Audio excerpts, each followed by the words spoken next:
बहुत स्वागत है आपका। मैं हूं आपके साथ मृदुल शर्मा और रिपब्लिक भारत पॉडकास्ट कर रहा है।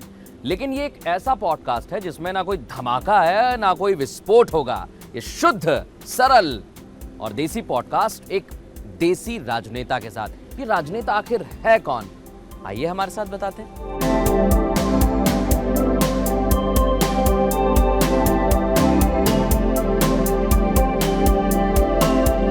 तो हमारी पूरी टीम पहुंच चुकी है उस लोकेशन पर जहां आज रिपब्लिक पॉडकास्ट में शुद्ध देसी पॉडकास्ट होने वाला है, देसी राजनेता के साथ। तो अब हम आपको मिलेंगे उसी राजनेता के साथ। तो चलिए शुरू करते हैं आज का पॉडकास्ट। 4 जून को 400 पार, राहुल गांधी नानी के द्वार। ऐसा कोई नेता जिससे आप कहना चाहते हैं कि इससे कभी प्रेरणा मत ले? श्री राहुल गांधी जी है ही हैं। जैसे सपा है वह समाप्तवादी पार्टी बन रही है। आम आदमी पार्टी का भी कुछ है आपके पास? आम आदमी पार्टी तो पाप आदमी पार्टी है। आगे बढ़ो, जोर से बोलो, श्री राम जन्मभूमि का ताला खोलो। वो कहते हैं कि आप लोग वॉशिंग मशीनें सब धो देते हैं केशव जी, उन लोगों को क्या कहोगे? घर घर में खुशहाली पहुंचे, बस इतना फर्ज निभा देना, बाकी सब मोदी कर देंगे, तुम कमल का बटन दबा देंगे। देसी इंटरव्यू शुरू करने से पहले, या यूं कहूं पॉडकास्ट शुरू करने से पहले, आप लोगों को बता दूं कि केशव प्रसाद मौर्य जी हमारे साथ जुड़ गए हैं। एक ऐसे देसी राजनेता जिन्होंने ज़मीन से शुरुआत की। केशव जी, बड़ा पढ़ते हैं हम लोग आपके बारे में, सुनते हैं। आपने चाय बेची, सब्जी बेची, पेपर भी डाला, सामान नहीं था गिरवी रख दिया और आज डिप्टी सीएम बन गए। केशव जी, याद आता है वो दौर? देखिए, अगर वह दौर भूल गया तो मैं समझता हूँ जीवन में आप सब कुछ गंवा दिए। इसलिए सबसे पहला दौर तो यही ध्यान में रखना पड़ता है कि जिस परिवार में हम पैदा हुए, जिस परिस्थितियों का हमने सामना किया और जिस जीवन को जीते हुए राजनीति के क्षेत्र में आज देश के सबसे बड़े प्रदेश के उप मुख्यमंत्री के रूप में कार्य कर रहे हैं, यह एक वास्तविकता है। लेकिन लोगों को आश्चर्यचकित करने वाला विषय जरूर रहता है, क्योंकि मैं जिस घर में पैदा हुआ उस घर की परिस्थितियां ऐसी नहीं थी कि हम लोग पढ़ भी पाते, शरीर तन ढकने के लिए कपड़े भी जितनी ज़रूरत है उतना पूरा कर पाते। दोनों समय का भोजन जैसे दाल रोटी चावल सब्जी खाना, यह भी बहुत मुश्किल रहता है। और कैसे संघर्ष करते हुए इस प्रकार के जीवन को जीना, मैं उस क्षण को जब स्मरण करता हूँ तो, और मैं कभी भूलता नहीं इस विषय को। मैं सदा इस विषय को ध्यान में रखता हूँ कि मैं उस परिवार में पैदा हुआ हूँ जिस परिवार में हमारा कच्चा घर, मतलब मिट्टी का बना हुआ घर, और उस घर में वर्षा काल में अगर पानी बरसे तो रात में छत से पानी टपकना, पीने के लिए पानी के लिए कोई पाइपलाइन से पानी नहीं आता था, कुआं था, कुएं से पानी निकालना, उस पानी को पीने के लिए भी इस्तेमाल करना। चूँकि घर में खेती का कार्य होता था तो हमारे घर में जो खेत की जुताई के लिए हमारे बैल भी थे, दूध के लिए गैया और भैंस भी थी। तो इस प्रकार की कई ज़रूरतें जो रहती थी उसको हम लोग किस प्रकार से पूरा किए हैं। और उसको पूरा करने के बाद एक ऐसा भी दौर आया जब पिताजी मेरे बीमार हो गए थे, और बीमार होने के कारण से जो घर में पैसे होते हैं वो खर्च हो जाते हैं। फिर कर्ज जो मिल सकता है लोगों से वो कर्ज लेकर कर्ज लेकर के इलाज कराए। और कर्ज लेने के बाद उससे भी बड़ी चुनौतियों का सामना करना इसलिए पड़ा क्योंकि एक दिन ऐसा भी आया कि कर्ज भी नहीं मिल रहा है और बीमारी भी नहीं खत्म हुई, तो जो खेती है उसको भी गिरवी रखना पड़ा। और गिरवी रख करके पिताजी का इलाज कराना पड़ा। इलाज होने के बाद जब वह स्वस्थ होकर के आए तो शरीर उतना श्रम करने के योग्य नहीं रह गया। तब वहाँ से चाय की दुकान खोल करके और परिवार का पालन किया जाए, यह दिशा, यह योजना। संघर्ष आपका जीवन रहा? निश्चित तौर से संघर्ष करने का गर्व भी है। लेकिन यही भगवान से प्रार्थना करते हैं कि किसी के जीवन में इस प्रकार के संकट ना आए। बिल्कुल। और भावुक मैंने कम ही देखा है कि शुरुआत के इंटरव्यू में भावुक हो जाना। लेकिन केशव जी, जैसा मैंने कहा, देसी राजनेता, कार्यकर्ता मिलते हैं आपसे? देखिए, कार्यकर्ता मैं हूँ तो इसलिए कार्यकर्ता तो मुझसे पूरे प्रदेश का एकदम यह मानता ही नहीं है कि मैं उप मुख्यमंत्री हूँ, और मैं भी यह मानता नहीं हूँ कि कार्यकर्ता के लिए मैं उप मुख्यमंत्री हूँ। अच्छा, कभी किसी कार्यकर्ता ने सिफारिश की केशव जी से किसी भी काम को लेकर? नहीं, अनेक सिफारिशें करते हैं कार्यकर्ता, तो कोई उनकी समस्या होती तो उसके लिए बताते हैं, कोई कठिनाई परिवार के सामने है, कोई परिवार के किसी सदस्य के सामने है, तो वह बताते हैं, और उस समस्या का जो समाधान मेरे द्वारा संभव है, इस विश्वास से वह मेरे पास आते भी हैं और समस्या का समाधान लेकर के जाते भी हैं। कार्यकर्ता मेरी सबसे बड़ी पूंजी है। अगर कार्यकर्ता का विश्वास मैं खो दूं तो शायद मैं समझता हूं राजनीति के माध्यम से समाज की सेवा करने का मुझे कोई अधिकार नहीं है। इसलिए मैं कार्यकर्ता को अपनी सबसे बड़ी पूंजी समझते हैं। एक बात और मैं पूछना चाहूँगा, कार्यकर्ता आते हैं, आपने कहा सिफारिश करते हैं, चुनाव का समय चल रहा है केशव जी, तो कोई टिकट की भी सिफारिश करता है आपसे? नहीं, देखिए, भारतीय जनता पार्टी में टिकट की सिफारिश नहीं करते, टिकट की मांग करते हैं कि हमें विधानसभा का टिकट दिया जाए, या हमें लोकसभा का टिकट दिया जाए, या हमें नगर निगम के महापौर का टिकट दिया जाए, या अन्य इकाइयों के जो चुनाव होते हैं जो पार्टी के सिंबल पर लड़े जाते हैं या पार्टी के अधिकृत प्रत्याशी के रूप में लड़े जाते हैं, उसके लिए टिकट के लिए लोग आते हैं। और जो कार्यकर्ता ऐसे होते हैं कि जिनको इस प्रकार का अवसर देना चाहिए, तो हमारा कोर ग्रुप होता है, वहाँ पर उन नामों को रखते भी हैं हम लोग। और कई कार्यकर्ता, सामान्य से सामान्य कार्यकर्ता, अब हमारे देश के आदरणीय प्रधानमंत्री जी स्वयं एक चाय बेचने वाले के बेटे हैं और भारत के प्रधानमंत्री हैं। केशव प्रसाद एक साधारण परिवार से निकल करके उत्तर प्रदेश जैसे बड़े राज्य का उप मुख्यमंत्री लगातार दूसरी बार है। तो कोई भी कार्यकर्ता, साधारण कार्यकर्ता यह मानता है कि भाजपा में अगर हम काम कर रहे हैं, चाहे कितने बूथ अध्यक्ष हैं, तो हम राष्ट्रीय अध्यक्ष भी हो सकते हैं, तो मौका मिलेगा और सिफारिश भी आती रहती है। अच्छा केशव जी, चाय की बड़ी चर्चा हो रही है, चाय बनाते हैं आप घर पे? हाँ, निश्चित तौर से बनाता हूँ। मैं कई बार सुबह जब देखता हूँ कि चाय मुझे अब पीना है और कोई ऐसा चाय बना करके देने वाला नहीं, तो मैं अपने हाथ से बना लेता हूँ। अच्छा, स्वयं भी पीता हूँ, अगर कोई आ जाता है उसको भी बना। परिवार वाले बोलते हैं कभी चाय बनाने का कि आज हमें चाय पिलाइए? नहीं, परिवार वाले ऐसा इसलिए नहीं बोलते हैं क्योंकि वह जानते हैं कि मेरा सार्वजनिक जीवन केवल राजनीति के अंदर नहीं है। इसके पहले भी राष्ट्रीय स्वयंसेवक संघ के स्वयंसेवक के रूप में संघ की शाखा से लेकर के और 14 वर्ष तक पूर्ण समय लगा करके जिसे पूर्णकालिक कार्यकर्ता के रूप में काम किया हूँ। घर से, परिवार से दूर रहा हूँ, इसलिए घर परिवार के जितने भी सदस्य हैं वह समझते हैं कि परिवार के लिए समय नहीं है, बल्कि इनके लिए पूरा उत्तर प्रदेश परिवार है। और मैं भी मानता हूँ, थोड़ी बहुत शिकायत तो करते होंगे मेरे लिए। देखिए, मेरे लिए मेरा उत्तर प्रदेश ही पूरा परिवार है, मेरा परिवार भी है, लेकिन मेरा परिवार संपूर्ण उत्तर प्रदेश है। अच्छा, और संपूर्ण उत्तर प्रदेश को परिवार मानने के कारण से परिवार को इस प्रकार की शिकायत नहीं रहती। परिवार का सहयोग रहता है कि जो काम कर रहे हैं गलत नहीं कर रहे हैं, अच्छा कर रहे हैं, गरीबों की, कमज़ोरों की, ज़रूरतमंदों की मदद करते हैं। तो इसलिए परिवार भी हमारा उसी बैकग्राउंड का है। जब किसी कमज़ोर की, किसी ज़रूरतमंद की मदद करते हुए देखते हैं तो उनको अच्छा लगता है। बच्चे बड़े, मैंने सुना भी है, सभी ने सुना है, मन के सच्चे होते हैं। बच्चे कभी तो समय मांगते ही होंगे, समय कम दे पा रहे हैं। बच्चे समय मांगते हैं, शाम सुबह जब घर पे आते हैं तो बच्चों के साथ जब समय जितना मिल पाता है बिताते हैं। बाकी बच्चे तो शिक्षा प्राप्त करके सब अपने अपने काम में लगे हुए हैं। अभी एक छोटा बेटा अभी पढ़ाई बीटेक कंप्लीट किया है, अभी बिट्स पिलानी से अभी MBA की तैयारी कर रहा है।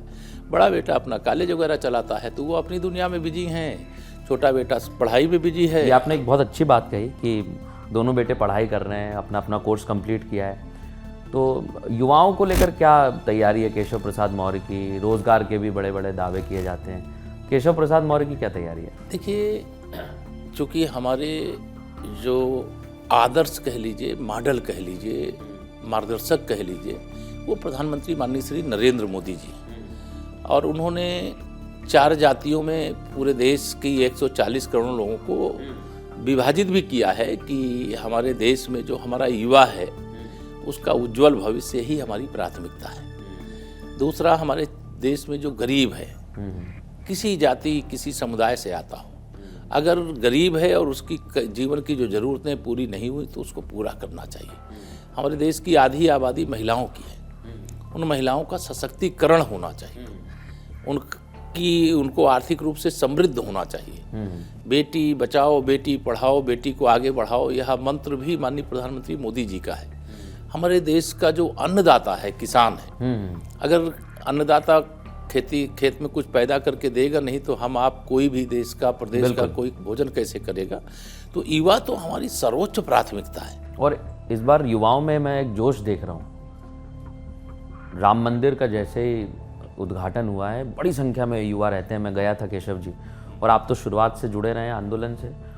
याद आता है वो आंदोलन का वक्त जब राम जन्मभूमि का था और अब तो मंदिर बन गया है। कुछ बताइए जरा, किस्सा कोई आपको याद होता है? देखिए, मैं तो श्री राम जन्मभूमि आंदोलन का एक ऐसा हिस्सा रहा हूँ जिसमें श्री राम जन्मभूमि पर पहले ताला लगा हुआ था और ताला खोलने के लिए आंदोलन करना पड़ा था। एक यात्रा निकालनी पड़ी थी। भगवान राम ताले के अंदर बंद थे और ऐसा रथ बना करके हम गांव-गांव लेकर के जाने वाले लोगों में से थे। और उसमें नारा लगाया जाता था कि आगे बढ़ो, जोर से बोलो, श्री राम जन्मभूमि का ताला खोलो। आगे बढ़ो, जोर से बोलो, श्री राम जन्मभूमि का ताला खोलो। हाँ। और वहाँ आंदोलन का प्रभाव भी हुआ। 1 फरवरी 1986 को जो आज़ादी के तत्काल बाद जैसे इस भगवान सोमनाथ का मंदिर बन गया था, वैसे अयोध्या का भी बन जाना चाहिए था, मथुरा का भी बन जाना चाहिए था, काशी का भी बन जाना चाहिए था। नहीं बना तो ताला लगा दिया गया। भक्तों को पूजा करने की भी छूट नहीं रहती थी। लेकिन उस आंदोलन का प्रभाव ये हुआ कि ताला खुल गया। कभी पुलिस ने पकड़ा आपको? अनेक बार। कोई ऐसा किस्सा हो जब पुलिस के किसी अधिकारी से केशव प्रसाद मौर्य जी लड़ गए? मैं आंदोलनकारी हूँ और उस आंदोलनकारी के होने के कारण से मतलब मुझे स्वयं नहीं याद है कि मैं कितनी बार गिरफ्तार हुआ हूँ, कितनी बार पुलिस लाइन तक ले जाया गया हूँ, कितनी बार नैनी की सेंट्रल जेल में भेजा गया हूँ। श्री राम जन्मभूमि आंदोलन हो, चाहे हिंदू हितों से जुड़ा हुआ आंदोलन हो, चाहे किसानों से जुड़ा आंदोलन हो, चाहे गरीबों से गिरफ्तारी राजनीतिक होती थी या फिर? राजनीतिक गिरफ्तारी। हमारी कोई भी मतलब हिस्ट्री आपराधिक नहीं है। राजनीति के माध्यम से या समाज की सेवा करते हुए, आंदोलन करते हुए अगर संघर्ष ज़्यादा बढ़ जाता तो मुकदमे लिखे जाते थे। तो वह मुकदमे मेरे ऊपर हो सकते हैं। कहीं हिंदू हितों को लेकर के भी लड़ाई में, चूँकि विश्व हिंदू परिषद से जुड़ा रहा, बजरंग दल से जुड़ा रहा, राष्ट्रीय स्वयंसेवक संघ का स्वयंसेवक रहा, तो ऐसे बहुत सारे आंदोलन थे जिस आंदोलन को नेतृत्व देने का मुझे मौका मिला था। और उस नेतृत्व देते समय कई बार गिरफ्तारियां हुई हैं। बहुत सारे अधिकारी इस बात के गवाह हैं कि केशव जी से पंगा मत लो, अन्यथा ये बवाल कर देंगे। अच्छा, किसी अधिकारी ने कहा केशव जी से पंगा मत लो, उस टाइम गिरफ्तार किया? अभी मिलते हैं डिप्टी सीएम? हाँ, सब मिलते हैं, सब मिलते हैं। याद करते होंगे पुराना? निश्चित तौर से वो सब याद भी करते हैं, वो जानते भी हैं।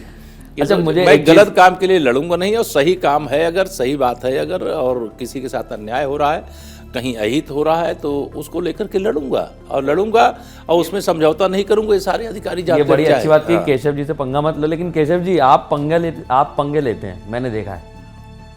अतीक अहमद के सामने मैदान में आ गए। देखिए, वो तो मेरा नेचर था। जब मैं हिंदू हित की लड़ाई लड़ रहा हूँ और उस समय मैं विश्व हिंदू परिषद का संगठन मंत्री इस नाते कार्य पूरा करके पारिवारिक जरूरतों के कारण से घर वापस आया था। परिस्थितियां ऐसी बनी कि शहर पश्चिमी जो विधानसभा क्षेत्र था, जहां से अतीक अहमद स्वयं विधायक था, फिर वो सांसद बन गया था, तो वह सीट खाली हो गई। मैं उस समय टिकट नहीं मांगा था, सच्चाई यही है। अच्छा, आपने टिकट नहीं मांगा? ना, टिकट नहीं मांगा था। पार्टी कह दिया कि जाओ पंगा लो अतीक अहमद। पार्टी ही ने कहा कि जाके लड़ो। अच्छा। आपको लड़ना है, आप ही लड़ सकते हो। हमने कहा ठीक है, हम तो लड़ सकते हैं, इसमें कोई दो राय नहीं है। अगर आप कह रहे हो लड़ने के लिए, लड़ेंगे। चुनाव लड़ा गया। यह सही है कि मैं नहीं जीता, लेकिन मेरे कारण से अतीक अहमद की राजनीति का अंत जरूर हो गया। ये तो है, क्योंकि उसके बाद से राजनीति में वो उभर नहीं पाए। बिल्कुल उभर नहीं पाए। लेकिन क्या केशव प्रसाद मौर्य जब अतीक के सामने गए तो माफिया किस्म के लोग थे, गुंडे थे, धमकी वगैरह नहीं? क्या हम लोग आंदोलनकारी है। आंदोलनकारी किसी माफिया से, किसी अपराधी से नहीं? कभी फोन वगैरह आया? कोई किस्सा है ऐसा? देखिए, हमारे पास फोन करने का उनके पास साहस नहीं था। साहस ही नहीं था।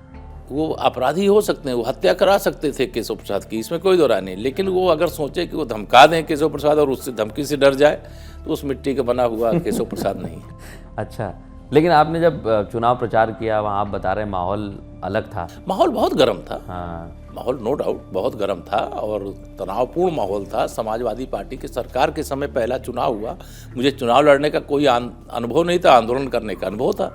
आंदोलन तो मैं बड़ा से बड़ा कर सकता था, लेकिन चुनाव लड़ने की अलग अपनी स्टाइल होती है। अगर चुनाव लड़ने वाली टीम आपके पास नहीं है, लड़ाने वाली टीम नहीं है, तो चुनाव आप नहीं जीत सकते। लेकिन अगर आंदोलन के लिए तो भीड़ आ जाती है।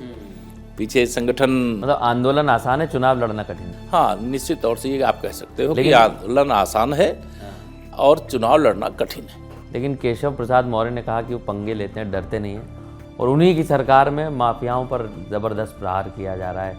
लेकिन विरोधी बोलते हैं कि ये एक ही जगह के माफिया देखते हैं। देखिए, ये जो विरोधी बोलते हैं, उन विरोधियों के बोलने में कहीं राजनीति की दुर्गंध आती है। अगर वह या बात बोलने से पहले राजनीतिक स्वार्थ को निकाल करके बाहर रख दें तो फिर हमारे खिलाफ कभी सवाल नहीं उठाएंगे। उनको मालूम है कि जो अपराधी है या तो उसकी जगह जेल में है और या तो उत्तर प्रदेश के बाहर है, और कहीं कोई ऐसी परिस्थितियां आती हैं, दुर्घटनाएं कुछ हो जाती हैं, तो दुर्घटनाओं की हमारे यहाँ बहुत निष्पक्षता से, चाहे वो पुलिस के माध्यम से जांच हो, चाहे मजिस्ट्रेट के माध्यम से जांच हो, चाहे न्यायिक जांच हो, तरीके तीन ही प्रकार के होते हैं। या तो कोई जांच एजेंसी जांच करेगी, या तो वो मजिस्ट्रेटी जांच होती है, या तो न्यायिक जांच होती है। लेकिन माफिया जब अतीक मुख्तार आते हैं तो वो लोग सेक्युलर की बात करते हैं, सेक्युलरिज्म की बड़ी बड़ी बातें करते हैं। ये सेक्युलरिज्म नहीं, ये तुष्टीकरण है, और तुष्टीकरण की राजनीति पर पूर्ण विराम 2014 में जब देश के प्रधानमंत्री माननीय नरेंद्र मोदी जी बन गए, उसके बाद तुष्टीकरण की राजनीति पर विराम लग गया। वो कहते हैं कि आप लोग भी ऐसी बातें करते हैं, कभी अयोध्या की, और आप तो मथुरा का भी ट्वीट कर देते हैं, बड़ा चर्चा का विषय बना था वो भी। देखिए, अयोध्या, मथुरा, काशी हमारे तो पवित्र तीर्थ स्थल है। अगर हम अपने तीर्थ स्थलों की बात नहीं करेंगे, अगर अपने तीर्थ स्थलों के विषय को ट्वीट नहीं करेंगे, तीर्थ स्थलों पे दर्शन करने के लिए नहीं जाएंगे, तो कहाँ जाएंगे। लेकिन यह सच है कि आज हमारी विचारधारा जीत रही है, तुष्टीकरण करने वालों की विचारधारा हार रही है। अच्छा, वह पहले रोजा अवतार की पार्टियां करते थे, आजकल रोजा अवतार की पार्टियां करते हुए दिखाई नहीं देते। आपसे कोई कहता है कि रोजा अवतार करा दीजिए? हमसे कोई कहने के बारे में सोच भी नहीं सकता है, क्योंकि सब जानते हैं कि केशव प्रसाद ऐसा व्यक्ति है जो इस प्रकार की कोई पार्टी का हिस्सा नहीं बनेगा। लेकिन कोई अपना धर्म के अनुसार कोई रोजा रखता है, वो अपना जीवन जीता है, उसमें हमें आपत्ति नहीं अच्छा, है। मथुरा की बात कहते लेकिन हैं? हम जिस विचारधारा के हैं उस विचारधारा पर अडिग हैं। इसलिए मैं पूछ रहा हूँ, डटे हैं। मथुरा की बात कहते हैं? कौन? बाकी आपके साथी लोग कि नहीं, मथुरा पे क्या देखिए, करना सब हम तो बहुत नारे लगा चुके हैं। जब श्री राम जन्मभूमि आंदोलन चल रहा था, उस समय का नारा ही था, राम कृष्ण विश्वनाथ तीनों लेंगे एक साथ। राम कृष्ण विश्वनाथ तीनों लेंगे एक साथ। तीनों लेंगे एक साथ। अयोध्या, अब बीच में नारा हम लोग लगा रहे थे कि अयोध्या हुई हमारी है, काशी मथुरा की बारी है। तो अयोध्या काशी का तो उद्धार हो गया है। अब जो मामले माननीय न्यायालय के समक्ष विचाराधीन हैं, हम लोग विश्वास रखते हैं कि न्याय होगा तो शिव भक्तों की, कृष्ण भक्तों की जीत होगी। कृष्ण भक्तों की जीत के लिए क्या तैयारी है आपकी? नहीं, वो तो कोर्ट के सामने मामला है। श्री राम जन्मभूमि का मामला भी माननीय न्यायालय के सामने गया था, लेकिन न्यायालय पर इतना अनुचित दबाव उस समय तुष्टीकरण की राजनीति के कारण सत्ता के माध्यम से डाल करके रखा जाता था कि जो मुकदमे का फैसला माननीय नरेंद्र मोदी जी की सरकार बनने के बाद 5 वर्ष 6 वर्ष के अंदर हो गया, वह मुकदमा कब से 1949 से मुकदमा चल रहा था, उस मुकदमे का फैसला नहीं हुआ। वो कहते हैं कि आप लोग चुनाव में बड़े मुद्दे उठाते हैं, इस तरह के मुद्दे फायदा लेते हैं। नहीं, 24 के चुनाव में भी लेंगे इसका उनका फायदा। सोचने का दृष्टिकोण है। हाँ, एक वोट बैंक को डराने का, धमकाने का, उसके वोट को अपने पक्ष में जुटाने का उनका लक्ष्य रहता है। लेकिन सच बात यह है कि माननीय प्रधानमंत्री मोदी जी के प्रति जो विश्वास लोगों का बढ़ा है, इस मंत्र के कारण कि सबका साथ सबका विकास, मतलब किसी से कोई भेदभाव नहीं। और जितनी योजनाएं चाहे केंद्र सरकार के माध्यम से, चाहे प्रदेश सरकार के माध्यम से आती हैं, उस योजना को जिन तक पहुंचना चाहिए बिना भेदभाव के पहुंचाया जाता है। इसीलिए बिना भेदभाव के ईवीएम मशीन कमल के फूल से लबालब हो जाती है, और जब चुनाव हार जाता है विपक्ष तो वह ईवीएम को दोष देने लगता है। जीत जाता है तो ईवीएम अच्छी है, हार गए तो ईवीएम खराब है। अच्छा, एक चीज़ है कि अभी आप अरुण गोविल जो रामायण में राम का किरदार निभाया था, उनके नामांकन में गए थे। सीरियल देखा था केशव जी उस टाइम रामायण? मैंने पूरा सीरियल देखा, और एक बार नहीं अनेक बार देखा, और फिर अगर अवसर मिले, समय मिले तो फिर देखना रामायण चाहूँगा, क्योंकि जो रामानंद सागर जी के द्वारा बनाई गई रामायण थी, जिसमें श्री अरुण गोविल जी श्री राम के पात्र के रूप में अभिनय किया था, उससे तो मैं आश्चर्यचकित था। मैं मेरठ में था, उनके नामांकन का रोड शो था। सामने से चाहे बड़ा बुजुर्ग हो चाहे नौजवान हो, सब अरुण गोविल जी प्रणाम को कर रहे देख करके श्रद्धा से अपना शीश झुका ले रहे थे। तो मैं यह देख रहा था कि रामायण के राम के प्रति वही श्रद्धा आज भी कायम है, जो सीरियल के माध्यम से वह राम रूप में उनके दर्शन किए, वैसे उनके अंदर लोक भाव है। और जहाँ भी जाते हैं, जहाँ जिससे मिलते हैं, जबरदस्त समर्थन मिल रहा है। और मेरा तो मानना है कि रिकॉर्ड वोटों से श्री अरुण गोविल जी भाजपा के सांसद के रूप में जीत करके देश की ये सबसे बड़ी कैमरे में पंचायत रिकॉर्ड कर पहुंचे। लेना, मैं अपनी टीम से कहूंगा रिकॉर्ड वोटों से है, केशव जी का ही माइक हाँ, चलाऊंगा। रिकॉर्ड वोटों से। अच्छा केशव जी, एक चीज़ मैं पूछना चाह रहा हूँ, हमारे दादी नानी हमें बहुत कुछ सिखाती हैं, तो आप तो स्वयं अरुण गोविल के साथ थे, राम जी के या कोई ऐसे मंत्र आपको सिखाए हों? देखिए, हमारे यहाँ बचपन से जो सिखाया जाता है, जो पढ़ाया जाता है, और हम जैसे हम लोगों के घर में मेरे पिताजी स्वयं इतने परिश्रमी थे, मैं उनको तो आज भी मतलब प्रणाम करता हूँ। अब इस धराधाम में नहीं है, लेकिन वो जहाँ है उनका आशीर्वाद हमारे ऊपर रहता है।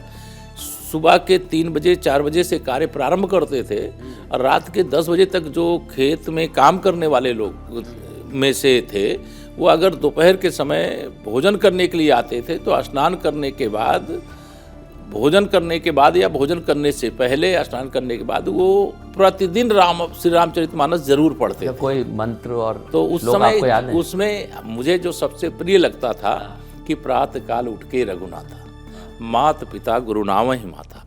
अर्थात जो प्रातः काल उठ करके, मेरा ये विश्वास भी है और मैं आपके माध्यम से संपूर्ण देश और दुनिया के जो भगवान श्री राम को मानने वाले हैं उनसे कहना चाहता हूँ, अगर किसी को विश्वास ना हो तो प्रयोग करके देख ले।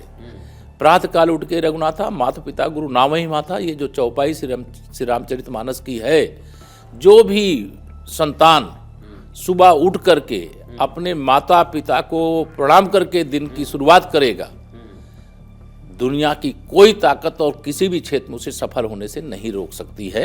ये मेरा विश्वास है। और जिसको लगे कि इसमें कोई संशय है, वो श्रद्धा भाव से अपने माता पिता के चरण छू करके अपनी कोई भी यात्रा शुरू कर ले, उसके परिणाम उसके अनुकूल हो। तो यात्रा से मुझे न्याय आता याद आ गई, राहुल गांधी।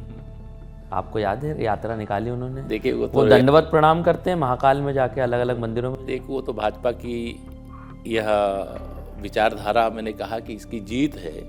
2014 से पहले कभी श्री राहुल गांधी जी को या इनके खानदान के किसी सदस्य को किसी मंदिर पे जाते हुए देखा तो कोई विजुअल दिखा दी? ये चुनावी हिंदू हैं? ये चुनावी हिंदू हैं, हाँ, ढोंगी हिंदू हैं, ढोंगी हिंदू हैं, और लोगों को भ्रमित करने वाले हिंदू हैं। बाकी वो मंदिर जा रहे हैं, यह मैं मानता हूँ कि हमारी विचारधारा की जीत है और उनकी तुष्टीकरण की विचारधारा की हार है। और ये जो लोग मुख्तार की कब्र पे जाते हैं, ये लोग कौन है? देखिए, यह भी मैंने कहा तुष्टीकरण, ये तुष्टीकरण की घटिया राजनीति करना। देखिए, कोई मर गया है, हाँ, किसी मरने पर आपके किसी से संबंध है, आप उसको शोक व्यक्त करने के लिए जा सकते हैं, इसमें हमें कोई आपत्ति नहीं है। लेकिन मुख्तार अंसारी माफिया था, अनेक हत्याओं का दोषी था, और उसके ऊपर बड़े बड़े केस चल रहे थे। कई मामलों में उसको आजीवन कारावास की सजा हो चुकी थी, और जितने ट्रायल चल रहे थे, पता नहीं कितनी बार वह फांसी के फंदे तक जाने वाली सजा पाने का वह पात्र बन गया था। लेकिन उसके प्रति जो देश के अंदर अलग अलग दल, अलग अलग नेता जो बयानबाजी कर रहे हैं, मैं उस बयानबाजी की आलोचना करता हूँ। लोग कहते हैं ये विश्व हिंदू परिषद की वजह से केशव जी ऐसा बोलते हैं। नहीं, ऐसा देखिए, विश्व हिंदू, मैं राष्ट्रीय स्वयंसेवक संघ का स्वयंसेवक हूँ, बचपन से संघ की इसलिए तो शाखा मैं में पूछना गया चाह रहा हूँ कि वहाँ एंट्री कैसे हुई आपकी? मेरा देखिए, मेरा घर, मेरा खेत, मेरी शाखा जो राष्ट्रीय स्वयंसेवक संघ की शाखा लगती थी, शाखा में प्रार्थना भी करते थे? हाँ, नमस्ते सदा वत्सले मातृभूमि, यह तो हमारे बचपन से, मैं शायद समझ 8-9 वर्ष का रहा हूँगा, तब से मैं शाखा में जाता था। और वहाँ शाखा में जा करके जो उस समय के गीत रहते थे, वह गीत ऐसे रहते थे कि अनेक प्रकार की प्रेरणा देते थे। कहीं निराशा का क्षण हो तो उसके लिए ऐसे ऐसे गीत रहते थे। केशव जी, आज मैं चाहूँगा आप कैमरे पे बताइए, ये जो लोग आरएसएस को कम्युनल बोलते हैं, आप तो शाखा में भी गए हैं और डेप्यूटी सीएम बने हुए हैं, बताइए ज़रा कि जो लोग कम्युनल बोलते हैं आरएसएस को, उनके लिए क्या कहना चाहेंगे? देखिए, राष्ट्रीय स्वयंसेवक संघ को जो लोग नहीं जानते हैं, जो राष्ट्रीय स्वयंसेवक संघ को सांप्रदायिक बताने की कोशिश करते हैं, सबसे पहले तो मैं आपके कैमरे के माध्यम से उनसे ये कहूँगा कि वो लगातार 1 महीने, 2 महीने, 3 महीने संघ की शाखा में जाना शुरू करें। वो नमस्ते सदा वत्सले मातृभूमि की प्रार्थना करना शुरू करें। तो भारत माता की सेवा के प्रति राष्ट्रीय स्वयंसेवक संघ का एक एक स्वयंसेवक निस्वार्थ भाव से कैसे समर्पित है, तब उनको पता चलेगा। राष्ट्रीय स्वयंसेवक संघ पर आरोप लगा देना एक बहुत सरल काम है, लेकिन विश्व का सबसे बड़ा स्वयंसेवी संगठन जिसने तन समर्पित, मन समर्पित और यह जीवन समर्पित, जी चाहता है मातृभूमि मैं तुझे कुछ और भी दूं, जो भाव भरा हुआ है स्वयंसेवकों के मन में, उस भाव को राष्ट्रीय स्वयंसेवक संघ पर उंगली उठाने वाले, उनके स्वयंसेवकों पर उंगली उठाने वाले, उनको राष्ट्रीय स्वयंसेवक संघ का काखा गाघा भी पता नहीं है। आजकल कई लोगों का हृदय परिवर्तन हो रहा है केशव जी। बड़े बड़े लोग अब संघ की शाखा में दिखाई देंगे, जो पहले कांग्रेस के नेता थे, उन्हें कांग्रेस पार्टी हटा रही है, टिकट नहीं दे रही है, वो लोग आ जा रहे हैं आपके पास। नहीं, टिकट नहीं दे रही, केवल वही नहीं आ रहे हैं जिनको टिकट दे दिया वो भी आ रहे हैं। कांग्रेस मुक्त भारत देश हो रहा है। अच्छा, क्यों हो रहा है?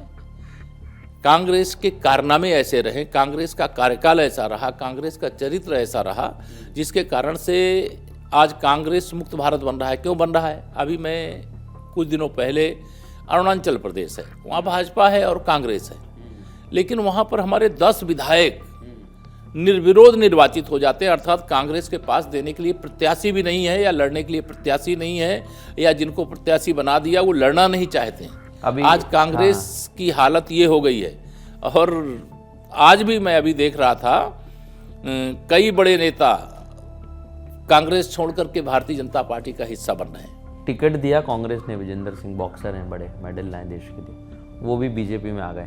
नहीं, टिकट दिया ऐसा नहीं, उन्होंने भाजपा ज्वाइन किया है। हाँ, कांग्रेस ने टिकट दे दिया था उन्हें। कांग्रेस ने, देखिए कांग्रेस का टिकट पा करके सबको मालूम है कि जमानत जब्त करानी है, और जब जमानत जब्त करानी है तो कोई कांग्रेस तो डूब ही रही है उस नाव में, क्यों बैठ करके वहाँ भी कोई क्यों डूबना चाहेगा? वो जानते हैं कि 4 जून को 400 पार, और राहुल गांधी नानी के द्वार इटली चले जाएंगे। इटली? आप इन्हें इटली क्यों भेज देते हैं बार बार? मैं इसलिए भेज देता हूँ क्योंकि इनके पास और कोई विकल्प नहीं है। इनको मालूम है ये सत्ता के बिना, जैसे पानी के बिना मछली तड़पती है, वैसे सत्ता के बिना कांग्रेसी तड़पते हैं, गांधी खानदान तड़पता है। अच्छा। देखिए 2014 में भारतीय जनता पार्टी के आने के बाद, माननीय नरेंद्र मोदी जी के आने के बाद 10 साल में जितना देश ने विकास किया है, कांग्रेस ने 60 साल देश में शासन किया, उन 60 सालों में देश का विकास नहीं किया है। जब 10 साल में 60 साल से ज्यादा का काम हो सकता है, तो कांग्रेस को कोई वापस क्यों लाना चाहेगा? और जब वापस नहीं लाना चाहेगा तो स्वाभाविक तौर से, अभी मैं तो कहता भी हूं और पूरे विश्वास से कहता हूं, दावे से कहता हूं कि 2047 तक देश में, प्रदेश में कांग्रेस सहित किसी भी इंडी गठबंधन के दल के लिए नो वैकेंसी है। न प्रधानमंत्री पद खाली है, ना उत्तर प्रदेश का मुख्यमंत्री पद खाली है। ये भाजपा के लिए आरक्षित कर दिया है देश की जनता ने, देश के युवाओं ने, देश के किसानों ने, देश के गरीबों ने, देश की मातृशक्ति ने, कि भाजपा ही देश को चलाएगी, तभी देश हमारा विकसित भारत बन सकता है। ये आपने बात कही 400 पार की, और ये नारा भी लग रहा है। आपने अभी कहा उत्तर प्रदेश के मुख्यमंत्री बने रहेंगे, आरक्षित कर दिया है। बात होती है मुख्यमंत्री जी से? नहीं, निश्चित होती है। अगर हम 7 साल से एक ही कैबिनेट का हिस्सा हैं तो बात तो लगभग हर सप्ताह होती है, हर सप्ताह कैबिनेट भी होती है। अब चुनाव आचार संहिता लागू है, इस समय चुनाव चल रहे हैं, इस समय उतने कोई ऐसे विषय नहीं आते हैं, लेकिन इस समय चुनाव प्रचार में मुख्यमंत्री जी भी लगे हुए हैं, हम भी लगे हुए हैं। आप प्रदेश अध्यक्ष रहे, मैं इसलिए सवाल करना चाहता हूँ। प्रदेश अध्यक्ष रहे, सरकार बना दी और अभी तक बनी हुई है, फिर से बनना चाहते हैं प्रदेश अध्यक्ष? नहीं, देखिए ये कोई बनना चाहता है कुछ, इससे मतलब वह बन जाएगा ऐसा नहीं होता है भारतीय जनता पार्टी में। भारतीय जनता पार्टी में पार्टी जिसे जो बनाना चाहती वो बनता है पार्टी में, और अपेक्षा भी नहीं रखना चाहिए। और कम से कम राष्ट्रीय स्वयंसेवक संघ के स्वयंसेवक के रूप में, कार्यकर्ता के रूप में मैं यह मानता हूँ कि जो भी जिम्मेदारी मुझे विधायक के रूप में सेवा करने का पार्टी ने अवसर दिया, 2012 में तो मैं विधायक बना, 2014 में लोकसभा का टिकट दिया तो मैं सांसद बना, 2016 में मुझे प्रदेश का अध्यक्ष बनाया उत्तर प्रदेश में सरकार लाने के लिए, तो जितना परिश्रम कर सकता था परिश्रम किया। 2017 में उत्तर प्रदेश में प्रचंड बहुमत वाली भारतीय जनता पार्टी की सरकार बन गई। सरकार बनने के बाद मुझे उप मुख्यमंत्री के रूप में काम करने के लिए कहा गया, तो उप मुख्यमंत्री के रूप में काम कर रहा हूँ। दूसरा कार्यकाल आया, उसमें भी उप मुख्यमंत्री के रूप में काम कर रहा हूँ। ये पार्टी देती काम निर्धारित करती कि कौन सा कार्यकर्ता क्या काम करेगा। अच्छा, केशव जी के लिए कोई ऐसा राजनेता रहा है जो बड़ा आदर्श रहा है उनके लिए? देखिए, राजनीति में वर्तमान में आदर्श तो माननीय नरेंद्र मोदी जी हैं, और आने वाले बहुत लंबे समय तक जो विश्व के सबसे बड़े लोकतंत्र के अंदर राजनीति करेगा, उसके लिए अगर कोई आदर्श होगा तो वो माननीय प्रधानमंत्री श्री नरेंद्र मोदी जी होंगे। क्योंकि परिश्रम की पराकाष्ठा करने वाले, 18 घंटे देश की सेवा में समर्पित रखने वाले, 140 करोड़ देशवासियों को अपना परिवार मानने वाले, भारत को आत्मनिर्भर बनाने के आत्मविश्वास के साथ आगे बढ़ने वाले, मतलब नरेंद्र मोदी जी हैं, इतने मुद्दे लेकर के चल रहे हैं। और कोई भी ऐसा नहीं है लक्ष्य कि कोई लक्ष्य लिया और वह लक्ष्य छूट गया। एक कहते हैं ना कि लक्ष्य तक पहुंचे बिना पथ में पथिक विश्राम कैसा। तो वह लक्ष्य निर्धारित किए हैं कि हम विकसित भारत बनाएंगे, हम गरीबी से मुक्त भारत बनाएंगे, हम आत्मनिर्भर भारत बनाएंगे, देश की सीमाओं को सुरक्षित रहे ऐसा भारत बनाएंगे। कोई दुश्मन हमें आंख दिखाए तो हम आंख उसकी निकाल लेने की सामर्थ्य वाला भारत बनाएंगे। हम चंद्रयान 3 भेज करके जहां दुनिया का कोई देश नहीं पहुंच पाया दक्षिणी छोर पर, वहां पर भी तिरंगा फहराएंगे और शिव शक्ति के रूप में उस स्थान का नामकरण करने का काम करेंगे। हम भगवान सूर्यदेव जो भगवान भास्कर के नित्य सब दर्शन करते हैं, उनकी ऊर्जा से सब ऊर्जित रहते हैं, उसके लिए भी आदित्य L1 भेजने का काम करेंगे। और भी ऐसे तमाम क्षेत्रों में, चाहे विज्ञान के क्षेत्र में, चाहे उद्योग के क्षेत्र में, चाहे सुरक्षा के क्षेत्र में, देश ने बहुत बड़े बड़े कदम उठाए हैं। वो माननीय नरेंद्र मोदी जी के नेतृत्व में उठाए हैं। और माननीय नरेंद्र मोदी जी जो तय करते, जो कहते हैं, वो करते। ये तो रहा कि प्रेरणा नरेंद्र मोदी से मिलती है, और ऐसा कोई नेता जिससे आप कहना चाहते हैं कि इससे कभी प्रेरणा मत लें? वो तो नेता एक श्री राहुल गांधी जी है ही हैं। अगर उनसे प्रेरणा लेंगे तो स्वयं भी अपने को बर्बाद करोगे, अपनी पार्टी को भी बर्बाद करोगे। श्री अखिलेश यादव जी हमारे उत्तर प्रदेश के अंदर अगर उनसे प्रेरित हो गए तो आप समझिए कि जैसे सपा है वह समाप्तवादी पार्टी बन रही है। तो वैसे जिसको अपनी पार्टी को समाप्त करना हो, अपने राजनीतिक और सामाजिक जीवन को समाप्त करना हो, वो श्री राहुल गांधी जी और श्री अखिलेश यादव जी से। मुझे अखिलेश जी से एक बात याद आई केशव जी, आप तो गाय के लिए बड़ा काम करते रहे, शुरुआत से गौरक्षा दल में भी रहे। केशव प्रसाद मौर्य देखते हैं, वो वीडियो डालते रहते हैं, सांड का वीडियो डाल देते हैं, बार बार वो कभी लड़ रहे हैं, झगड़ रहे हैं, बोलते हैं। इसीलिए तो मैं कहता हूँ कि श्री राहुल गांधी जी से और श्री अखिलेश यादव जी से कोई प्रेरणा ना ले। हर देश के युवा को मैं कहना चाहता हूँ, इनसे आपने प्रेरणा लिया तो ये विरासत में सियासत कर रहे हैं। इनकी सियासत अपने मेहनत के दम पर नहीं है, और इनसे अगर आपने प्रेरणा लिया तो वो ऐसे ट्वीट करेंगे जो जनहित से जुड़े हुए होंगे ही नहीं। अच्छा, वो दोनों साथ आ गए इस बार फिर से? दो अच्छे लड़के एक बार और आए थे। 2017 में आए थे। और 2017 में सपा सरकार में थी, और जब चुनाव परिणाम आए तो 47 पे सपा सिमट गई और शायद 6 या 7 पर कांग्रेस सिमट गई।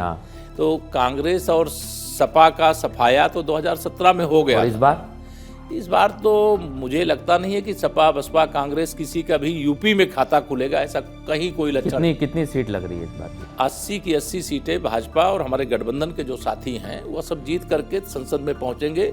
और 400 पार का नारा अहंकार नहीं है, विनम्रता पूर्वक जनता का समर्थन है। चुनाव कार्यकर्ता तो लड़ ही रहा है, लेकिन इस बार चुनाव जनता लड़ रही है कि मोदी जी को प्रधानमंत्री इसलिए बनाना है क्योंकि देश को आगे बढ़ाना है। अच्छा, आपने कहा कि इन लोगों से नहीं लेनी चाहिए प्रेरणा, तो यूपी का युवा क्यों नहीं आता इन लोगों के साथ? किनके साथ? इनके साथ। तो यूपी का युवा क्यों आएगा? वो समझदार है। यूपी का युवा मूर्ख नहीं है जिसको वो तो कह देते हैं कि यूपी का युवा जो है नशेड़ी है, इस टाइप की बातें कह देते हैं। वो उनका नशा उतार दिया है ना। श्री राहुल गांधी जी का नशा जो चढ़ा था 2019 के लोकसभा चुनाव में अमेठी में उतार दिया। अच्छा। अभी जो नशा थोड़ा बहुत बचा होगा 2024 में पूरी तरह से उतार देंगे। अभी 2 विधायक कांग्रेस के हैं और 1 सांसद श्रीमती सोनिया गांधी जी हैं, और श्रीमती सोनिया गांधी जी इस बार राजस्थान के रास्ते राज्यसभा में चली गई हैं। और इस बार जब कांग्रेस का उत्तर प्रदेश में, उत्तर भारत में जब खाता ही नहीं खुलेगा तो उनका जो नशा चढ़ा है युवा ही उतार देगा। युवा मोदी जी के साथ है, युवा भारतीय जनता पार्टी के साथ है, युवा कमल खिलाने के लिए तैयार बैठा है। युवा हमारा प्राण है, हमारा सब कुछ युवा है। आप तो देखिए ओबीसी के बड़े लीडर हैं, राहुल गांधी ओबीसी की बड़ी चर्चा करते हैं।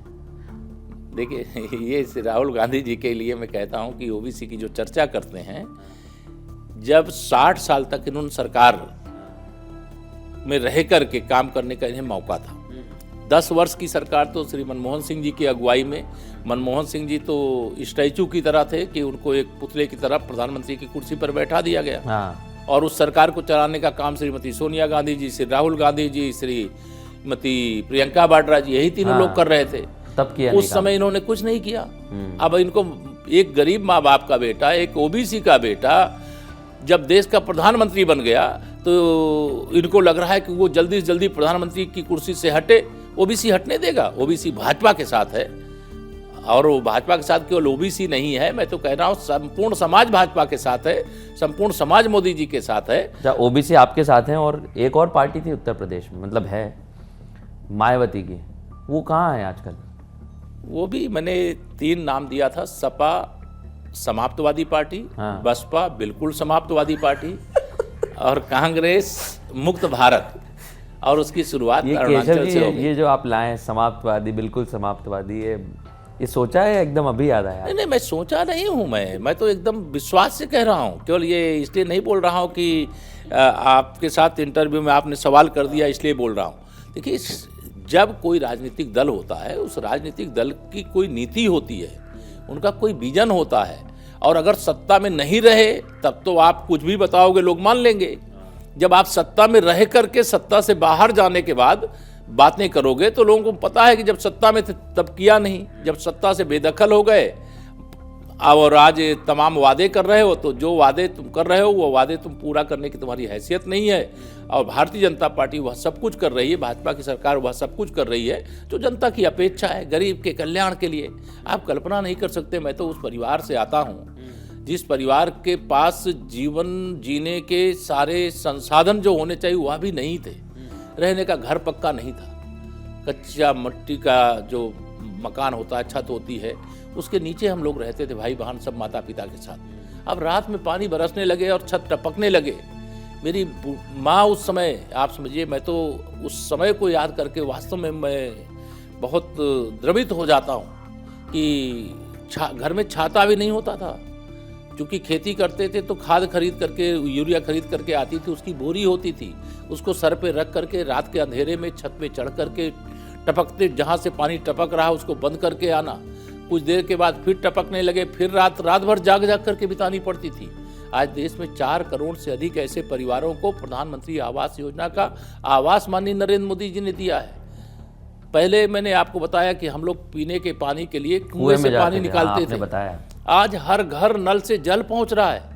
मेरे पिताजी बीमार थे, 5,000 रुपए के लिए खेत गिरवी रखना पड़ा जिससे परिवार का पेट भरता था। आज 5 लाख रुपए तक के इलाज की सुविधा प्रधानमंत्री आयुष्मान भारत योजना से उपलब्ध हो रही है। हर घर नल से जल जा रहा है।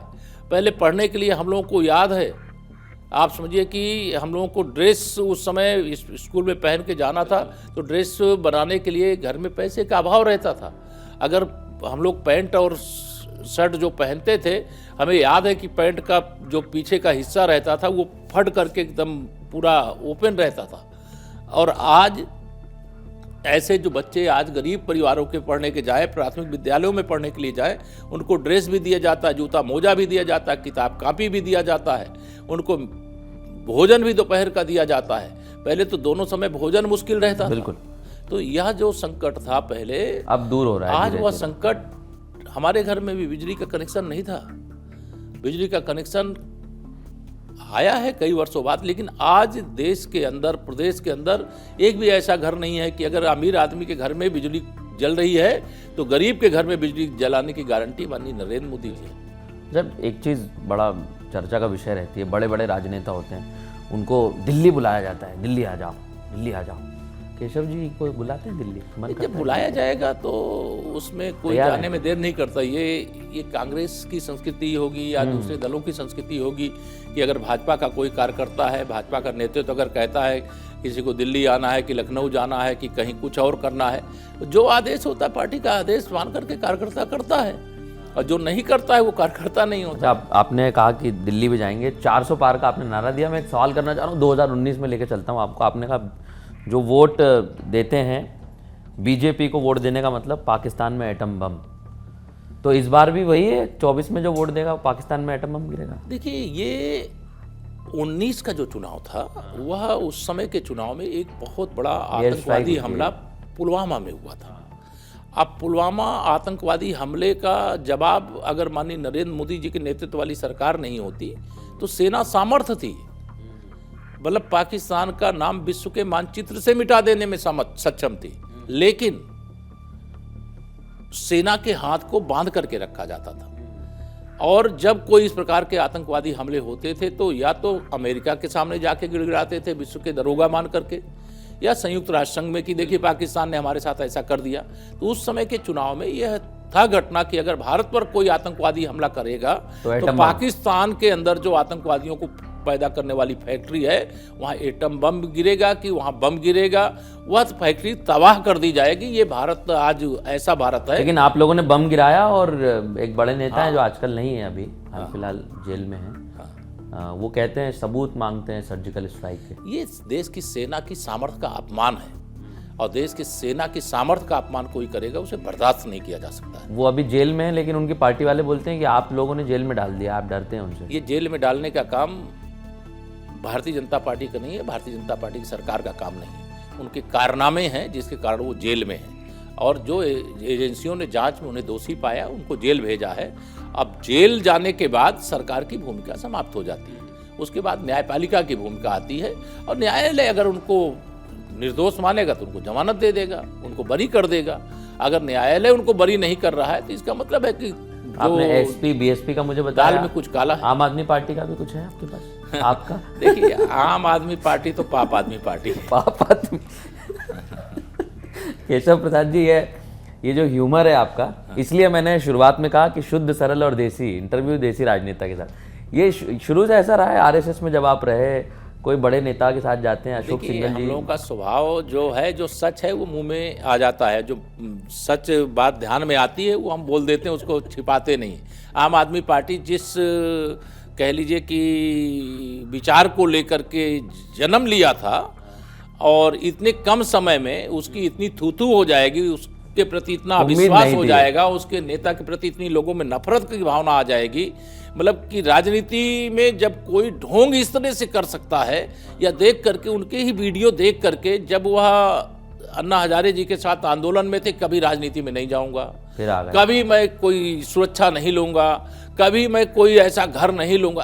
तमाम पत्रकार आप सब साथी सवाल किया करते हो, अब वो सवाल का कहते नहीं है मैंने ऐसा नहीं कहा था, तो जब वीडियो दिखा देते हैं तो अब उनके हालत वही है कि जैसे एक मुल्ला था, उसको सजा सुनाई गई कि ये 100 जूते खाओगे कि 100 प्याज खाओगे, तो कहा जूते तो ठीक नहीं है, प्याज खाएंगे। जब प्याज खाया तो आंखों से जब आंसू आने लगे तो फिर जूते खाना शुरू कर दिया, जूते पड़ने लगे, नहीं तो जूते छोड़ो प्याज, तो जूते भी खाए और प्याज भी खाए। उस स्थिति में ये लोग। बहुत अहम बात आपने कही है, मुझे एक चीज़ याद आ रही है, क्योंकि वो लोग इस तरह की बातें कहते रहते हैं और बड़े आरोप आप लोगों पर भी लगाते हैं। वो कहते हैं कि आप लोग वॉशिंग मशीनें सब धो देते हैं। केशव जी, उन लोगों को क्या कहोगे आप? देखिए, जो इस प्रकार का आरोप लगाते हैं उनको यह सच्चाई पता नहीं है। भारतीय जनता पार्टी की एक विचारधारा है, जो भारतीय जनता पार्टी में आएगा वो अपनी विचारधारा भाजपा में थोप देगा क्या? अगर वो अपनी विचारधारा थोप पाता तो अयोध्या में रामलला का भव्य मंदिर बन पाता क्या? जम्मू कश्मीर से 370 हट पाती क्या? लाल चौक पे तिरंगा संगीनों के साये में फहराया जाता था, और आज जम्मू कश्मीर में भी आज़ादी के अमृत काल में हर घर में तिरंगा फहरा रहा है, जैसे देश में फहरा रहा है। ये सब काम हमारी विचारधारा का हिस्सा है, और हमने अपनी विचारधारा से समझौता न किया था, न किए हैं, न कभी करेंगे। ये हमारे प्रधानमंत्री जी उनको तो जय श्री राम के नारे से भी बड़ी दिक्कत है। ममता बनर्जी को भी दिक्कत होती है जय श्री राम के बोलने। जय श्री राम के नारे से दिक्कत होती तो जय सिया राम तो कह रहे हैं, उनको जय श्री राम और जय सिया राम का अंतर अगर नहीं मालूम है तो ये उनका भ्रम हो सकता है। जय श्री राम और जय सिया राम सब एक हैं। पहले तो भगवान श्री राम को ही काल्पनिक बताने वाले थे। जो ममता दीदी हैं वहाँ एकदम अराजकता की आग में पश्चिम बंगाल को झोंक दिया है, वहाँ से उनकी विदाई का समारोह वहाँ की जनता करने के लिए तैयार है। संदेश खाली में महिलाओं के ऊपर जो अत्याचार हुआ, अत्याचार करने वाला जो टीएमसी का नेता था, उस शाहनवाज शेख के खिलाफ कार्रवाई के लिए अगर माननीय उच्च न्यायालय का हस्तक्षेप नहीं होता तो वो तो वहाँ की मुख्यमंत्री के संरक्षण में पल रहा था। अपराधियों को पालने का काम, माफियाओं को पालने का काम, बहन बेटियों की इज्जत लूटने वालों का संरक्षण करने का काम जो सरकार करती है वो अपने अंत को आमंत्रित करती है। अच्छा केशव जी, उत्तर प्रदेश के अलावा कोई राज्य पसंद आता है कि वहाँ चला जाऊँ? नहीं, जहाँ पार्टी भेजेगी वहाँ चले जाएंगे। नहीं बताइए ना कोई राज्य पसंद। नहीं, हमें पसंद तो पूरा भारत है, भारत का एक एक हिस्सा है। भारत के मतलब जितने भी राज्य हैं, हर राज्य हमारे जो देश का हिस्सा है वो सब हमको फिर पसंद भी कोई है। राज्य तो हर हमें पसंद हो। क्षेत्र से हमें प्यार है। देखिए, जहाँ मेरे स्वभाव में सदा रहता है ज़्यादातर धार्मिक यात्राएं करना। जैसे अब वो उत्तराखंड है, उत्तराखंड एक तरह से उत्तर प्रदेश का छोटा भाई है, छोटा भाई, और वो राज्य देवभूमि के रूप में जाना जाता है। अब देवभूमि के रूप में जाना जाता है तो वहाँ दर्शन के लिए मैं बहुत बार जाता रहता हूँ। अब जैसे मैं तमिलनाडु में है, वहाँ रामेश्वरम भगवान श्री राम जहाँ सेतु बना करके और माता सीता को रावण के चंगुल से छुड़ा करके लाने का युद्ध किए और राम राज्य की स्थापना की, मैं श्री रामेश्वरम भी जाता हूँ।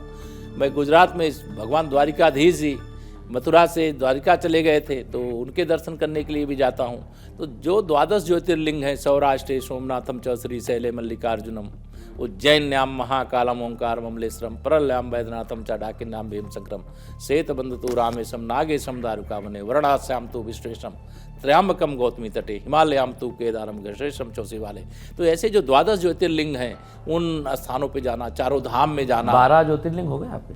हाँ, मैं 12 में अभी 2 बाकी हैं। मैं विश्वास रखता हूँ भोले बाबा की कृपा से वह भी हो जाएगा। और भोले बाबा की कृपा चुनाव में कैसी रहेगी? भोले बाबा की कृपा तो साक्षात रहेगी, क्योंकि यह चुनाव देश में, मैं यह मानता हूँ कि 5 साल केवल सरकार बनाने का चुनाव नहीं है। यह 10 साल में हम देश को 60 साल से ज़्यादा आगे ले गए हैं और आने वाले 5 साल में देश को 100 साल आगे ले जाने वाला चुनाव मानते हैं। क्योंकि माननीय नरेंद्र मोदी जी ने कहा अभी तो यह झांकी है, पूरी पिक्चर बाकी है। वो कह रहे हैं कि धम धमाधम काम होने वाले हैं और बड़ा कठिन होने वाला है ये कार्यकाल। कौन कहता है? प्रधानमंत्री जी कहते हैं। नहीं, कठिन कार्यकाल कि फैसले, कठिन फैसले वाला और कठिन फैसले, कड़े फैसले वाले, बड़े फैसले वाले। हाँ, यह 5 साल होंगे। और जो भ्रष्टाचार के दलदल में डूबा हुआ देश था उसको 10 वर्ष में बाहर निकालने के लिए बहुत लड़ाई लड़नी पड़ी। लेकिन आने वाले जो 5 साल में भारत को भ्रष्टाचार मुक्त बनाएंगे। मैं यह बात इसलिए कहता हूं कि श्री राजीव गांधी जी जब देश के प्रधानमंत्री थे, उनका संसद में दिए गए भाषण का एक वीडियो आप देख सकते हैं। उन्होंने कहा हम दिल्ली से 1 रुपया भेजते हैं जिसके लिए तो 15 पैसे पहुंचता है, और मेरे प्रधानमंत्री जी ने 34 लाख करोड़ रुपया भेजा है अलग अलग योजनाओं में डीबीटी के माध्यम से। 52 करोड़ प्रधानमंत्री जनधन योजना के खाते खोलने के बाद, और वह पूरा 34 लाख करोड़ रुपया लोगों के खाते में गया। एक पैसे की बेईमानी नहीं हुई। ये भ्रष्टाचारी इसीलिए घबराए हुए। ये राजनीति करेंगे तो भ्रष्टाचार नहीं कर पाएंगे, और जो पहले भ्रष्टाचार किए उससे बच भी नहीं पाएंगे। यह उनको पता है। इसलिए भ्रष्टाचार के दलदल में डूबे हुए सभी दल एकजुट हो गए, इंडी गठबंधन बना लिए, लेकिन दिल के टुकड़े हजार हुए, कोई यहाँ गिरा कोई वहाँ गिरा। वक्त तो थोड़ा सा कम है लेकिन बड़ा मज़ा आ रहा था आपके साथ चर्चा करने में। अच्छा, रिपब्लिक पॉडकास्ट ने शुरू किया है ये सीरीज़, तो हम आपके साथ केशव जी आए हैं। पहले तो ये बताइए कि अभी तक कैसा लगा आपको? नहीं, बहुत अच्छा है। आपने रिपब्लिक मज़ा आया? के माध्यम से, चूँकि मैं भी पसंद करता हूँ रिपब्लिक ब्रॉडकास्ट का यह जो शो है आपने शुरू किया है, इसके लिए मैं बधाई भी देता हूँ। और मज़ा इसलिए आता है कि बेधड़क, जैसे हम लोग बात करते हैं वैसे बेधड़क रिपब्लिक भारत भी बात करता और है। बेधड़क, तो इसलिए बेधड़क रहना चाहिए, सच कहना चाहिए, सच कहने का साहस होना चाहिए। केशव जी, एक छोटा सा मैं आपसे कुछ सवाल, कुछ नाम लूँगा और उन नेताओं के बारे में पूछना है, आपको बताना है कौन इनमें से पसंद है? अखिलेश यादव, मुलायम सिंह यादव? देखिए, ये पसंद न मैं करता हूँ, न प्रदेश करता है, न देश करता है। कोई पसंद नहीं है। अच्छा, मायावती और कल्याण सिंह? देखिए, कल्याण सिंह जी का तो एक वो आदर्श नेता थे, और उन्होंने श्री राम जन्मभूमि पर भव्य मंदिर निर्माण के लिए भगवान श्री राम लला के चरणों में अपनी मुख्यमंत्री की कुर्सी समर्पित करने का काम किया, इसलिए उनको प्रणाम करता हूँ। मायावती जी तो भ्रष्टाचार की पर्याय उन्होंने राजनीति में, मैं भूल भी गया, बिल्कुल समाप्त पार्टी। अच्छा, दिल्ली में एक नाम चर्चा है आजकल, अरविंद केजरीवाल, सुनीता केजरीवाल? अब देखिए, सुनीता केजरीवाल जी के बारे में कुछ कहने की जरूरत नहीं, क्योंकि वो राजनीति में अभी है नहीं है। हाँ। लेकिन अरविंद केजरीवाल जी को मैं गिरगिट कह सकता हूँ। गिरगिट जितना रंग बदलता है, उससे भी ज़्यादा जो रंग बदलता है वो उनका नाम है अरविंद केजरीवाल। अच्छा, मोदी जी और योगी जी? देखिए, माननीय मोदी जी का कोई विकल्प नहीं है। मोदी जी एक आदर्श राजनेता हैं। हाँ। जो राष्ट्रीय स्वयंसेवक संघ का एक स्वयंसेवक, तन समर्पित मन समर्पित और यह जीवन समर्पित, जी चाहता है मातृभूमि मैं तुझे कुछ और भी दूं, इस भाव से जो वो भरे हुए हैं और जिस भाव से जो काम करते हैं, जो 140 करोड़ देशवासियों को अपना परिवार मान करके आत्मनिर्भर भारत बनाने का संकल्प लेकर के विकसित भारत बनाने के लक्ष्य को लेकर के आगे बढ़ रहे हैं, ऐसे मोदी जी। लेने वाला हूँ और आखिरी नाम पर आप गुस्सा मत होना मुझसे, स्वामी प्रसाद मौर्य और केशव प्रसाद मौर्य। देखिए, स्वामी प्रसाद मौर्य और केशव प्रसाद मौर्य की इसलिए कभी कोई तुलना नहीं हो सकती कि अगर मैं पूरब हूँ तो वो पश्चिम है। हाँ। तो उनका मेरा कोई मतलब आजकल कहीं तुलना के नहीं करने रहे की वो जरूरत इधर उधर। देखिए, जो जैसा कर्म करता है वैसा भरता है। और वह 2017 में भारतीय जनता पार्टी में आए थे। आपने बड़ी भूमिका भारतीय निभाई। जनता पार्टी में मैंने ही उनको शामिल कराया था। हाँ। और 5 वर्ष उनको उत्तर प्रदेश सरकार में कैबिनेट मंत्री के रूप में साथ में काम करने का भी अवसर मिला। लेकिन जाको प्रभु दारुण दुख दीना, ताकि मति पहले हर लीना। तो उनको लगता है कि उनकी बुद्धि ऐसी बन गई जिसके कारण से वह भाजपा छोड़ करके सपा में चले गए। और सपा, मैंने कहा, अस्त होता हुआ सूरज है, डूबता हुआ जहाज है, समाप्त होने वाली पार्टी है। जब केशव जी 2047 की बड़ी चर्चा चलती है, 2047 का विजन प्रधानमंत्री लेकर चल रहे हैं, केशव प्रसाद मौर्य का क्या विजन है उत्तर प्रदेश 2047 और भारत 2047? मैंने उनके संबंध में 3 स्लोगन ऐसे बनाए हुए हैं। आपने बनाए? हाँ, जिनको आप अगर जोड़ करके सुन लेंगे और सुना देंगे देशवासियों को, रिपब्लिक भारत के दर्शकों को, तो मुझे लगता है कि उनके बारे में और कुछ बताने की आवश्यकता नहीं रह जाएगी। क्या है वो? पहला, मैं ये कहता हूं कि विश्वास करो तुम मोदी पर, यह नव भारत का निर्माता है। ऐसा नेता इस धरती पर एक बार ही आता है। दूसरा मैंने बनाया है, घर घर में खुशहाली पहुंचे। हाँ। बस इतना फर्ज निभा देना, बाकी सब मोदी कर देंगे, तुम कमल का बटन दबा देना। तीसरा मैं कहता हूं, 24 घंटे 24 कैरेट 24 की तैयारी है, एक अकेला मोदी अपना ठग बंधन पर भारी है। अच्छा, खुद तो ही बनाया कैसे? ये इसलिए बनाना और समझना। और कई बार मैं देखता हूं, जो बात आप भाषण करके नहीं आप समझा सकते, वह इस प्रकार की 2-4 लाइनें बोल करके आप लोगों को समझा पाते हैं। लोग इसको भरोसा करते हैं, विश्वास करते हैं। पीएम से आपने चर्चा की है इसके बारे में? मैं तो उनके सामने कई बार भाषण भी दे देता हूँ। हाँ। तो बल्कि वो मुझे लगता है कि ये स्लोगन में आ जाएगा। अभी गाना भी बना रहे हैं बीजेपी। हाँ, पूरी टीम। वो क्या करेंगे, जो बनाने वाली टीम होती है वो क्या करेगी? ये रिपब्लिक के हम कैमरे में रिकॉर्ड कर लेते हैं, इसे शेयर कर देंगे हम। आप जो करना चाहें कर दे। मैं कोई इसको छिपा करके नहीं बोल रहा हूँ, डंके की चोट पे बोल रहा हूँ, सभाओं में मंच पर बोल रहा हूँ। बहुत बढ़िया। और जनता सुन करके उसको रिस्पांस करती है। वो सब जानते हैं कि मतलब बाकी सब मोदी कर देंगे। हाँ। कमल का बटन दबाना है। अगर एक कमल का बटन दबाएंगे तो एक गरीब को पक्का घर मिल जाएगा। एक कमल का बटन दबाएंगे तो एक नौजवान को रोजगार का रास्ता मिल जाएगा। एक कमल का बटन दबाएंगे देश की सीमाएं सुरक्षित हो जाएंगी। एक कमल का बटन दबाएंगे तो विश्व में भारत 5वीं से तीसरी अर्थव्यवस्था हो जाएगा। एक कमल का बटन दबाएंगे तो पाकिस्तान की क्या औकात है, चीन की भी हैसियत नहीं कि जो भारत को आंख दिखाने का साहस कर सके। एक ऐसे भारत का निर्माण करना है हमें, एक शक्तिशाली भारत, एक मजबूत भारत, जो भाव वसुधैव कुटुंबकम का है। वसुधैव, पूरे विश्व को अपना परिवार मान करके जो काम करने की भावना है, उस भावना के क्रम में अगर भारत हर प्रकार से शक्तिशाली होगा तो किसी को सताने वाला भारत नहीं होगा, बिल्कुल संरक्षण करने वाला भारत होगा। ठीक है केशव जी, बहुत आपने बेबाक तरीके से अपनी बात रखी है। बहुत सारे मुद्दे हैं जिनके बारे में और चर्चा करनी बाकी है, लेकिन 4 जून 400 पार, और उम्मीद करता हूँ फिर से आप पॉडकास्ट का मुझे मौका देंगे। जरूर देंगे। धन्यवाद। धन्यवाद।